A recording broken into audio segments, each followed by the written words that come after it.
ನಮಸ್ಕಾರ ಸ್ನೇಹಿತರೆ, ಎಲ್ರಿಗೂ ನ್ಯೂಸ್ ವೆಬ್ 10 ಚಾನಲ್ಗೆ ಸ್ವಾಗತ. ನಮ್ಮ ಕೈಲಿರುವ $100ಗಿಂತ ಅಮೆರಿಕದ $1 ಅತಿ ಹೆಚ್ಚು ಶಕ್ತಿಯಾಗಿದೆ. ಯಾಕೆ ಗೊತ್ತಾ? ಇಡೀ ಜಗತ್ತಿನ ವ್ಯಾಪಾರ, ತೈಲ, ಚಿನ್ನ ಎಲ್ಲವೂ ಡಾಲರ್ ಮೇಲೆ ನಿಂತಿವೆ. ಆದರೆ ಯಾಕೆ ಎಲ್ಲ ದೇಶಗಳು ಅಮೆರಿಕದ ಡಾಲರ್ ಮೇಲೆ ಮೊರೆ ಹೋಗಿದೆ ಎಂದು ಇಂದು ತಿಳ್ಕೊಳ್ಳೋಣ ಬನ್ನಿ. ಇದು ಆರಂಭ ಆಗಿದ್ದು 1944ರಲ್ಲಿ ಬ್ರಿಟನ್ ವುಡ್ಸ್ ಎಂಬ ಒಂದು ಸಭೆಯಲ್ಲಿ. ಈ ಸಭೆಯಲ್ಲಿ ಒಟ್ಟು 44 ದೇಶಗಳು ಸೇರಿ ಒಂದು ತೀರ್ಮಾನ ಮಾಡ್ತಾರೆ. ಅದೇನೆಂದರೆ ಎಲ್ಲರೂ ಅಮೆರಿಕದ ಡಾಲರನ್ನೇ ವಿಶ್ವದ ವ್ಯಾಪಾರದಲ್ಲಿ ಬಳಸಬೇಕು ಅಂತ. ಯಾಕಂದರೆ ಅಮೆರಿಕ ಒಂದು ಬಲ ರಾಷ್ಟ್ರ ಆಗಿ ಆ ಸಮಯದಲ್ಲಿ ಹೊರಹೊಮ್ಮಿರುತ್ತೆ. ಆದ್ದರಿಂದ ಅಂದೇ ಡಾಲರ್ನ ಪ್ರಭಾವ ಶುರುವಾಗುತ್ತೆ. ಆ ಸಮಯದಲ್ಲಿ ಡಾಲರ್ ಅಂದರೆ ಚಿನ್ನ ಅಂತ ಅರ್ಥ.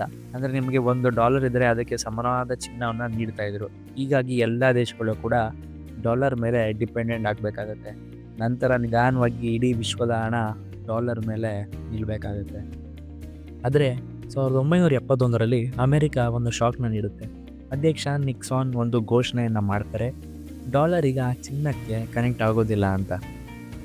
ನಂತರ ಎಲ್ಲರೂ ಒಂದು ಶಾಕ್ನಲ್ಲಿರ್ತಾರೆ. ಅದೇ ಸಮಯದಲ್ಲಿ ಅಮೆರಿಕ ಒಂದು ಹೊಸ ಪ್ಲ್ಯಾನ್ ಮಾಡುತ್ತೆ. ಅದೇ ಪೆಟ್ರೋ ಡಾಲರ್ ಸಿಸ್ಟಮ್. ತೈಲ ಮಾರಾಟ ಮಾಡಲು ಎಲ್ಲ ದೇಶಗಳು ಡಾಲರ್ನ ಬಳಕೆಯನ್ನೇ ಮಾಡಬೇಕಾಗತ್ತೆ. ಇಂದಿನ ದಿನದಲ್ಲಿ ವಿಶ್ವದ 60% ಹಣ ಡಾಲರ್ನಲ್ಲೇ ಇದೆ. ಯಾವ ದೇಶವಾದರೂ ವ್ಯಾಪಾರ ಮಾಡಬೇಕಾದ್ರೆ ಡಾಲರ್ ಬೇಕೇ ಬೇಕು. ಆರ್ಥಿಕ ತೊಂದರೆ ಬಂದರೆ ಎಲ್ಲರೂ ಡಾಲರ್ನೇ ಖರೀದಿಸ್ತಾರೆ. ಇದು ಕೇವಲ ಹಣ ಅಲ್ಲ, ಇದು ಒಂದು ಶಕ್ತಿಯಾಗಿದೆ. ಆದರೆ ಈಗ ಬ್ರಿಕ್ಸ್ ಹೊಸ ಕರೆನ್ಸಿ ತರೋ ಪ್ರಯತ್ನ ಮಾಡ್ತಿದೆ. ಇದೇನಾದರೂ ಯಶಸ್ವಿ ಆದರೆ ಡಾಲರ್ ಬೀಳ್ಬೋದು.